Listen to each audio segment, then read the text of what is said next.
அதாவது கொஞ்சம் வருஷத்துக்கு முன்னாடி இந்த மவுண்ட் ரோட்ல வந்து ஒரு காலையில இந்த சோடியம் லைட் மட்டும் ஒரு பஸ்ஸில் வந்து தனியாக இறங்கினேன்.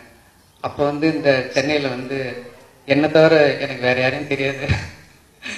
ஸோ இன்னைக்கு வந்து இவ்வளோ மக்கள், இந்த பத்திரிகையாளர்கள், நண்பர்கள், தொலைக்காட்சி நண்பர்கள், மேடையில் இருக்கிற பெரியவங்க, சாதனையாளர்கள், இந்த நிகழ்ச்சியை இப்போ நேரடி ஒளிபரப்புலையும் பின்னாடி ரெக்கார்டாக பார்க்க போகிற மக்கள், இவ்வளோ பேரை நான் சம்பாதிச்சிருக்கேன், எனக்கு கிடைச்சிருக்காங்கன்னு நினைக்கும் போது உண்மையிலே ரொம்ப சந்தோஷமா இருக்கு. ரொம்ப பயமாகவும் இருக்கு. எப்பயுமே உங்களை எல்லாரையுமே கூடவே வச்சுக்கணும்னு ஆசை. அதுக்காக தான் எல்லாருமே சேர்ந்து வாழ்க்கை வாழ்கிற வரைக்கும் ஹார்ட் ஒர்க் பண்ணி சின்சியராக உழைச்சிட்டு இருக்கோம். ஸோ இந்த படம் வந்து நான் ஃபாக்ஸ் ஸ்டாரோட என்னோட நட்பு, இந்த வியாபார ரீதியான தொடக்கம் வந்து முதல் எனக்கு கிடைச்சது வந்து விஜய் டிவி மகேந்திரன் சார் மூலமாக தான் கிடைச்சிது.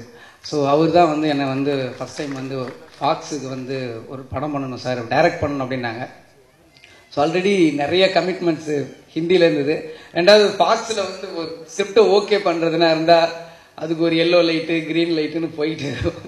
ஸோ இங்கே நம்ம வேற ஒரு சிஸ்டத்தில் பழகிட்டோம். ஸோ அதனால் வந்து ஃபாக்ஸ் வேணாம் சொன்னால், இல்லை நீங்கள் எப்படியாவது ஒன்று பண்ணணும் அப்படின்னும் போது சரி ப்ரொடக்ஷன் பண்ணலாம் சார் அப்படின்னு சொன்னேன். எனக்கு நிறைய யங்ஸ்டர்ஸ் தெரியும், பட் வந்து என் ப்ரொடக்ஷனில் நிச்சயமாக எஸ்டாப்ளிஷ் டைரக்டரும் எஸ்டாப்ளிஷ் ஹீரோவும் பெரிய ஹீரோவும் இருக்க மாட்டாங்க. நிச்சயமாக நியூ கம்மர்ஸு, யங் டேலண்டட்ஸ் மட்டும் வாய்ப்பு கொடுக்குற மாதிரி, அது சின்னதாக படம் இருந்து சின்ன லாபத்தை கிடைச்சா கூட போதும் அந்த மாதிரி ஆளுங்களுக்கு. ஏன்னா எனக்கு நிறைய பேர் தெரியும், நிறைய டேலண்டட்ஸ் வந்து கதை சொல்லுவாங்க, நல்லா இருக்கும், ஆனால் சொல்லும்போது ஏதோ ஒரு மைண்ட் செட்டில் சொல்லிடுவாங்க, வீக் ஆகிடும்.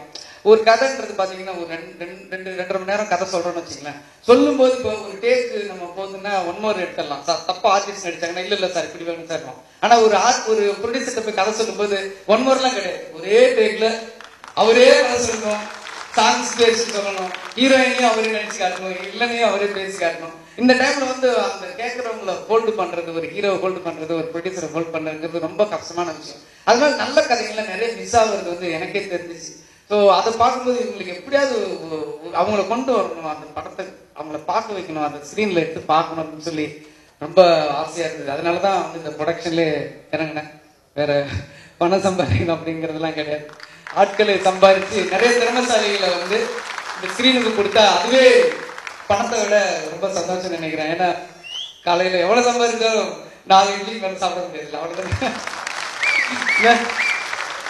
அதுக்கப்புறம் வந்து இந்த ஃபர்ஸ்ட் வந்து ஒரு ப்ரொடக்ஷன் ஒரு ப்ரொடியூசருக்கு 2 சக்சஸ் நடக்கணும். ஃபர்ஸ்ட் விஷயம் வந்து அந்த படம் வந்து சக்சஸ், சூப்பர் ஹிட் ஆகணும்.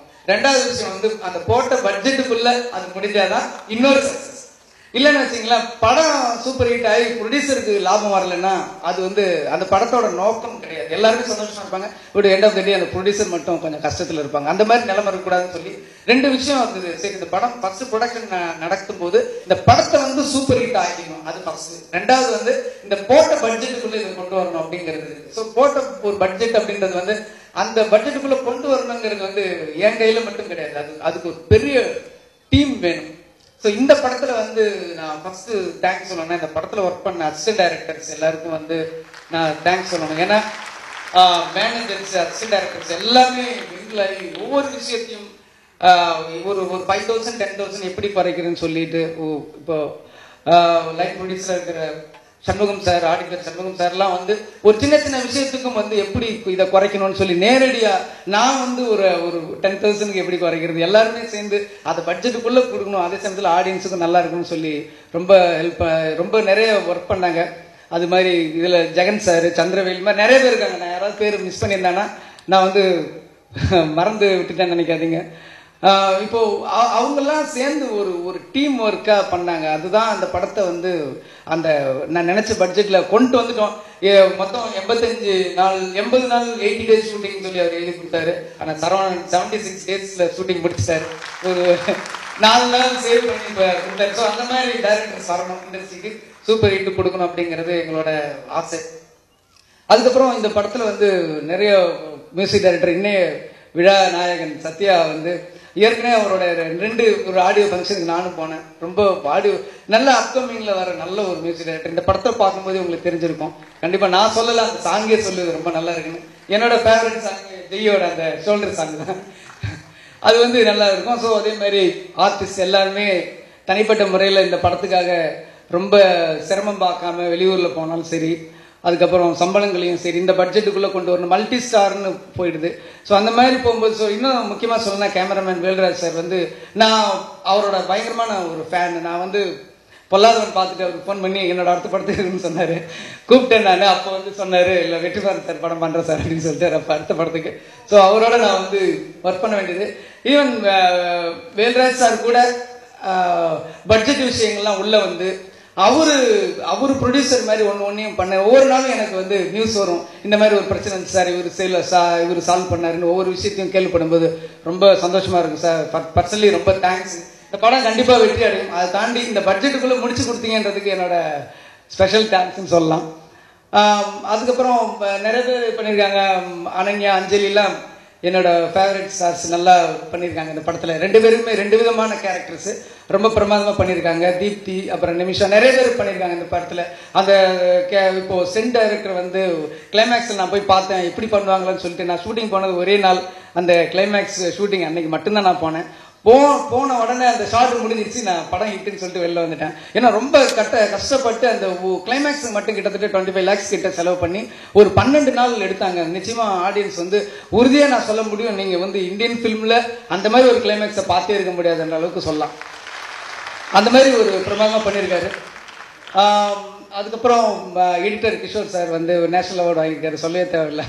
இந்திய அளவில் அங்கீகாரம் கிடைச்சிருச்சு. எனக்காக என் ஃப்ரெண்ட்ஷிப்புக்காக என் நண்பன் ஆண்டனி வந்து இந்த படத்துக்கு வந்து ட்ரைலர் பண்ணி கொடுத்தாரு. ஸோ அதுக்கு அவருக்கும் தேங்க்ஸு. அது கடைசியில் சரவணனை பற்றி சொல்லணுன்னா, சரவணன் வந்து என்னோட ஃபர்ஸ்ட் படத்துலேருந்து ஒர்க் பண்ணுறாரு. பொதுவாக சொல்லுவாங்க சரவணனுக்கும் 2 ஹீரோயினுக்கும் எனக்கும் ஒரு சின்ன தொடர்பு இருக்குது. அது இங்கே இருக்கிற பத்திரிகையாளர்கள் பாணியில் கொஞ்சம் சின்ன சுவாரஸ்யமாக சொல்லணும்னா, நான் படத்தோட பேரெல்லாம் சொல்ல மாட்டேன். ஒரு படத்தில் வந்து நான் ஒர்க் பண்ண படத்தில் 2 ஹீரோயின் இருந்தாங்க. அந்த 2 ஹீரோயினில் வந்து ஒரு ஹீரோயின்கிட்ட வந்து நான் ஒரு ஷூட்டிங் ரயில்வே ஸ்டேஷனில் எடுத்துகிட்டு இருந்தோம். ரயில்வே ஸ்டேஷன் வந்து central government permission. So shooting நடக்கும்போது திடீர்னு ஒரு சாங், அந்த சாங் யார் சார் பண்ணுறாங்கன்னு கேஷுவலாக கேட்டாங்க. நான் கேஷுவலாக இன்னொரு ஆர்டிஸ்ட் இன்னொரு ஹீரோயினோட பேரை சொன்னேன். எதுக்காக சொல்ல வரேன்னா, ரெண்டு ஹீரோ வச்சு கூட பண்ணிடலாம், 2 ஹீரோயினை வச்சு பண்ணுறது எவ்வளோ கஷ்டன்றதுக்காக சொல்ல வரேன். ஸோ இன்னொரு ஹீரோயினுக்கு சாங்குன்ன உடனே இந்த ஹீரோயின் என்ன பண்ணுறாங்க, டக்குன்னு வயிற்று வலின்ட்டு வேனுக்குள்ளே போயிட்டாங்க. அதை railway station permission central government திருப்பி கிடைக்காது, என்ன பண்ணுறதுன்னு யோசித்தேன். திருப்பி சம்மந்தப்பட்டவங்ககிட்ட கேட்டால், இல்லை நான் வேணால் அந்த ஷூட்டிங் பேமெண்ட்டு கொடுத்துட்றேன், எனக்கு உடம்பு சரியில்லை அப்படின்னு சொன்னாங்க. நல்லாவே தெரியும் அவங்க பொய் சொல்கிறாங்கன்னு சொல்லி. ஸோ அதுக்கப்புறம் நமக்குள்ளே ஒரு ஆதிவாசி இருப்பான்ல, அவன் வெளியில் வந்து கொஞ்சம் அந்த சீன் வந்து அப்படியே சாங் சுச்சுவேஷனாக மாறிச்சு. ஒரு 5 நிமிஷம் கழிச்சு சரி நடிக்கிறேன்ட்டு வந்துட்டாங்க. நடிக்கிறேன்னு வந்துட்டு செட்டுக்கு வந்து எல்லாமே ரெடி பண்ணோன்னே, இப்போ நான் சொன்னேன் இந்த ஷார்ட்டை நான் எடுக்க மாட்டேன். நான் போய் தூரத்தில் நின்றுட்டு மானிட்டர் பக்கத்தில் இருந்துட்டேன். ஷார்ட் எல்லாமே அரேஞ்ச் பண்ணிட்டு, சரவணன் நீங்கள் போய் ஆக்ஷன் சொல்லுங்கன்னு சொல்லி சரவணன் இருந்துச்சேன். ஸோ அநேகமாக சரவணன் ஆக்ஷன் சொன்ன ஃபர்ஸ்ட் ஷார்ட் அதுவாக தான் இருக்குன்னு நினைக்கிறேன். ஸோ இந்த படத்தில் என்ன பிரச்சனைங்கிறது அநேகமாக அடுத்த படத்தில் சொல்லுவார் நினைக்கிறேன் அவர். ஏன்னா 2 பேருமே அந்த மாதிரி கிடையாது, 2 பேருமே நல்ல ஸ்வீட். இந்த மாதிரி எதுக்காக சொல்ல வரேன்னா, சரவணன் வந்து என்னோட தீனா படத்துலேருந்து எல்லாத்துலேயுமே இருந்தார். நிறைய வந்து கொஸ்டின் கேட்பார், நிறைய ஹார்ஷான சொல்லுவார். நான் முன்னாடி கூட சொல்லியிருந்தேன், ஒரு தடவை ரமணா படத்தில் வந்து அந்த சிங்கு கேரக்டர், சர்தார்ஜி கேரக்டருக்கு நிறைய ஆர்டிஸ்ட்டை போட்டிருந்தோம், செட்டே ஆகலை. உடனே நான் சரவணன் சொன்னேன், யாரோ ஒரு நார்த் இந்தியனுக்கு நான் வந்து சிங்கு வேர்ஷன் போட்டு பண்ணிட போறேங்க அப்படின்ட்டு யாரோ ஒருத்தர் அங்கே கண்ணு முன்னாடி இருந்தவர் சொன்னேன். உடனே சரவணன் சொன்னார், சார் இது வந்து நடக்கிறதுக்கு சோம்பேறித்தனப்பட்டு சித்தப்பா வீட்டில் பொண்ணு கட்டுற மாதிரி சார் அப்படின்னாரு. ஐயோ என்னடா அது அம்மா போச்சுன்னு சொல்லி விட்டுட்டு அதுக்கப்புறம் போயிட்டு தான் அவர் முகேஷ் ரிஷியை புக் பண்ணி அந்த படத்தில் ரொம்ப நல்லா வந்தது. ஸோ அந்த மாதிரி ஒப்பீனியன் நல்லா சொல்கிறாங்க. இங்கே என்னோட நட்புக்காக வந்திருக்கிற வெற்றிமாறன் சார், பிரபு சாலமன் சார், பர்சனலாக வந்து மைனா வந்து அவர் ஹிந்தியில் பண்ணுறதுல எனக்கு ரொம்ப சந்தோஷம். ஏன்னா வந்து கண்டிப்பாக அந்த படத்தில் ஒரு ஹோல்டிங் இருக்குது, ஹிந்தியில் பெரிய ஹிட் ஆகும் அந்த படம். அவரோட பிஸி ஒர்க்னா என்னோட ஒர்க்கே தான். ஏன்னா ஒரு ஒர்க்கில் பிடிச்சிட்டு அதுலேருந்து வேகமாக வந்து சொன்னார், சார் கண்டிப்பாக நீங்கள் வந்து ரிலீஸ் பண்ணணும் சார் அப்படின்னு சொன்னேன்.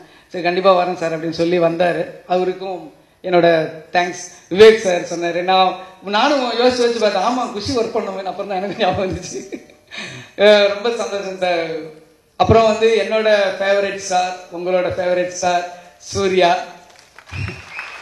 நிச்சயமா வந்து எனக்கு வந்து சூர்யா ஒரு ஹீரோவை தாண்டி பர்சனலாக அவரோட மனசு எனக்கு ரொம்ப பிடிக்கும். அவரை பற்றி சொல்லணும்னா நிறைய சொல்லிட்டு போகலாம் சார். நீங்கள் அவரோட பிஸி ஒர்க்கு, ஒரு ஷூட்டிங் போயிட்டாரு. ஸோ இருந்தாலும் முடிந்து எனக்காக என்னுடைய முதல் படத்துக்காக இங்கே வந்ததுக்கு உங்களுக்கு என்னோட தேங்க்ஸ் சார். வேறு யாராவது டெக்னீஷியனை விட்டுருக்கீங்கன்னு தெரியல, ஆல்மோஸ்ட் எல்லாரையும் சொல்லிட்டேன்னு நினைக்கிறேன். இந்த படத்தை பொறுத்த வரைக்கும் இது என்னோட முதல் தயாரிப்புனா ஃபாக்ஸ் ஸ்டாரோட ஒரு ஒரு ஒரு ஒரு ஒரு ஹாலிவுட் கம்பெனி இங்கே வந்து ஆரம்பிக்கிறாங்கன்னும் போது நிச்சயமா அவங்களுக்கு எப்படியாவது ஒரு சக்ஸஸை கொடுத்துடணும்னு சொல்லி சரவணனோட எனக்கு ரொம்ப டென்ஷனாக இருக்கு. ஏன்னா அவங்களுக்கு ஒரு சக்ஸஸை காட்டிட்டாதான் அவங்க வருஷத்துக்கு 2 படம் எடுப்பாங்க. 2 படம் எடுத்தா 2 டைரக்டரை நான் அறிமுகப்படுத்துவேன் வருஷத்துக்கு. ஒரு டைரக்டருக்கு மேல ஒரு 100 குடும்பம் நல்லா இருக்கும். அதனால வந்து அதுக்காகவும் அந்த நிறுவனத்துக்கு நான் ஒரு நம்பிக்கை கொடுக்குறேன்றதுக்காக நான் இறைவனை வேண்டிக்கிறேன். உங்க எல்லாருக்குமே என்னோட தேங்க்ஸ்.